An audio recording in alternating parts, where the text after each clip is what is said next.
राम राम साथियों, स्वागत है आप सभी का कक्षा 8 की एक और धमाकेदार क्लास में। साथियों, हम पढ़ रहे हैं बीजीय व्यंजक एवं सर्व समीकरण। बीजीय व्यंजक में हम प्रश्नावली 8.1 को पहले वाली क्लास में देख चुके हैं और इस क्लास में हम देखेंगे प्रश्नावली 8.2 को। तो क्लास को अंत तक ज़रूर देखें। चलिए बिना किसी देरी किए क्लास को शुरू करते हैं। हमारा पहला प्रश्न दे रखा है, निम्नलिखित एक पदीय युग्मों का गुणनफल ज्ञात कीजिए। तो यहाँ पर हमें कुछ इस प्रकार से एक पदीय युग्म दे रखे हैं और इनका हमें गुणनफल ज्ञात करना है। तो सर्वप्रथम साथियों, जब हम बीजीय व्यंजकों का गुणनफल करते हैं तो अचर अचर जो संख्याएं होती हैं वो एक साथ गुणा हो जाती है और चर चर से गुणा होता है। यानी प्रश्न संख्या 1 के पहले में दे रखा है 4 और 7p को अपने को गुणा करना है। तो यहाँ पर 4 जो हैं वो 7 के साथ गुणा हो जाएगा और पीछे वापस चर संख्या लग जाएगी। यानी 4 7 से गुणा होगा तो ये हो जाएगा 28 और p 28 से गुणा होगा तो ये हो जाएगा 28p। तो कुछ इस प्रकार से हमारा बीजीय व्यंजक हो जाएगा। अब बात करते हैं इसी प्रश्न के दूसरे की। तो यहाँ पर -4p को हमें मल्टीप्लाई करना है 7p से। तो यहाँ पर अचर अचर के साथ गुणा होगा और चर चर के साथ गुणा होगा। यानी -4 जो है वो 7 से गुणा हो जाएगा और p जो है वो p से गुणा होगा। यानी हमारा जो उत्तर आएगा वो आएगा -28 और यहाँ पर p से गुणा हो रहा है तो समान आधार हैं तो घातें जुड़ जाएगी, यानी p का स्क्वायर हो जाएगा। तो हमारा जो उत्तर है वो आ जाएगा -28p²। इसी प्रकार से आपको इस प्रश्न के दूसरे भी आपको इसी प्रकार से करने होंगे। अब हम बात करते हैं इसी प्रश्नावली के दूसरे प्रश्न की। जो प्रश्न में पूछा गया है कि निम्नलिखित एक पदीय युग्मों के रूप में लंबाई एवं चौड़ाई रखने वाले आयतों का क्षेत्रफल ज्ञात कीजिए। तो यहाँ पर हमें नीचे लंबाई एवं चौड़ाई युग्मों के रूप में दे रखी हैं और हमें इसका क्षेत्रफल ज्ञात करना है। तो हम जानते हैं कि आयत का क्षेत्रफल लंबाई इंटू चौड़ाई होता है। तो बात करते हैं दूसरे के पहले की। तो यहाँ पर युग्म दे रखा है p और q को, यानी हमारी लंबाई p दे रखी है और चौड़ाई q दे रखी है। तो यहाँ पर p q से गुणा हो जाएगा, यानी हमारा जो उत्तर आ जाएगा वो pq वर्ग इकाई आ जाएगा। इसी प्रकार से दूसरे के दूसरे में 10m और 2n दे रखा है। तो यहाँ पर लंबाई 10m हो जाएगी और चौड़ाई 2n हो जाएगी। यानी अगर हम इसको गुणा करेंगे तो अचर अचर के साथ गुणा होगा और चर जो है वो चर के साथ गुणा होगा। यानी 10 × 2 × m × n।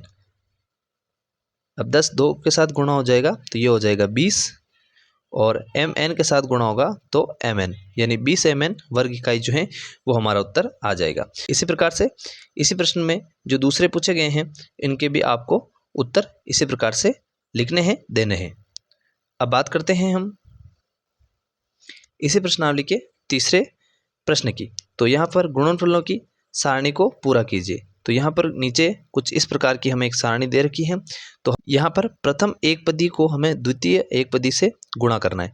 यानी जैसे यहाँ पर 2x हैं तो ये 2x जो हैं वो सबसे पहले इससे गुणा होंगे, फिर इससे गुणा होंगे और फिर इससे और इसी प्रकार से आगे ये गुणा होंगे और हमें इसके नीचे लिखना होगा। यानी जैसे 2x जो हैं वो इस 2x से गुणा होंगे तो ये हो जाएगा 2x × 2x, यानी 2 2 से गुणा हो जाएंगे 4 और x से गुणा होगा x का स्क्वायर। तो यहाँ पर जो खाली स्थान दिया हुआ है यहाँ हम लिखेंगे 4x²।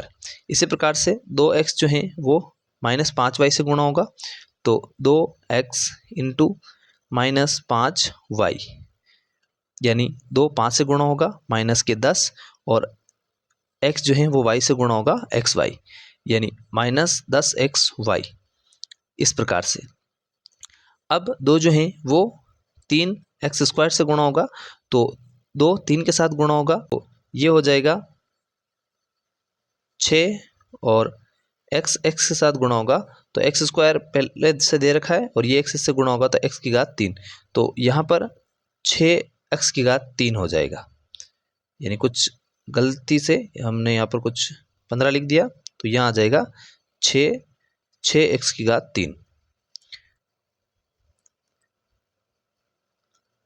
अब इसी प्रकार से 2x जो है वो 4 -4xy से गुणा होगा तो 8x स्क्वायर वाई आ जाएगा, और इसी प्रकार से ये आगे से आगे गुणा होता जाएगा। तो अब दूसरे में भी आपको ऐसे ही करना है। ये -5y जो है वो 2x से गुणा होंगे, फिर वापस 5y से गुणा होंगे, फिर 3x स्क्वायर से गुणा होगा, -4xy से गुणा होगा, और 7x स्क्वायर y से गुणा होगा, और -9x स्क्वायर वाई स्क्वायर से गुणा होगा।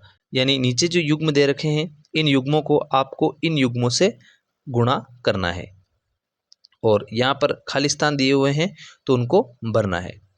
अब बात करते हैं हम हमारी इसी प्रश्नावली के चौथे प्रश्न की।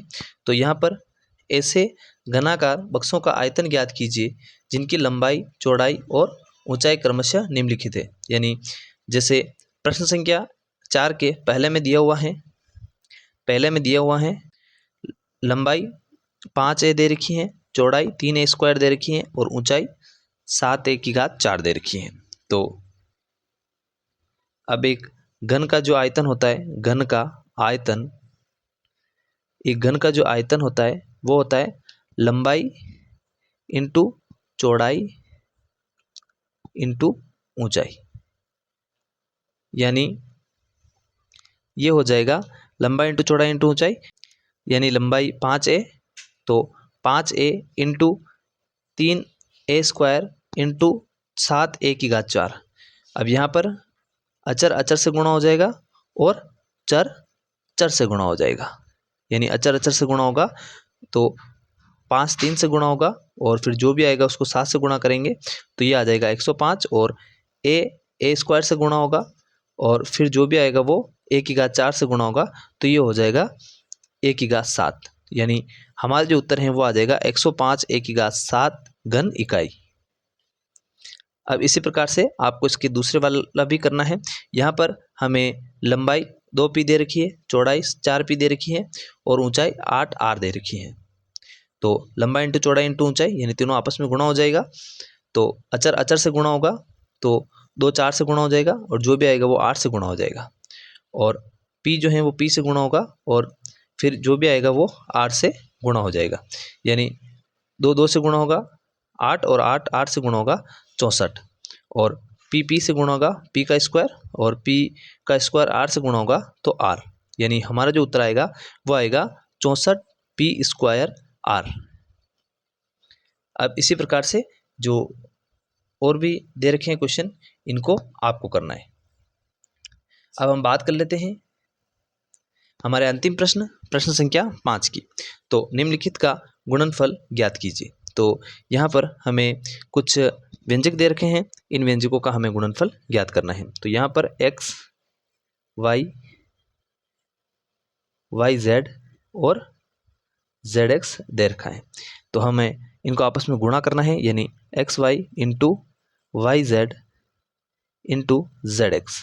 अब यहाँ पर x 2 बार है तो यहाँ हो जाएगा x की घात 2, फिर आ जाएगा y यहाँ पर 2 बार है तो y की घात 2, और z यहाँ पर 2 बार है तो z की घात 2।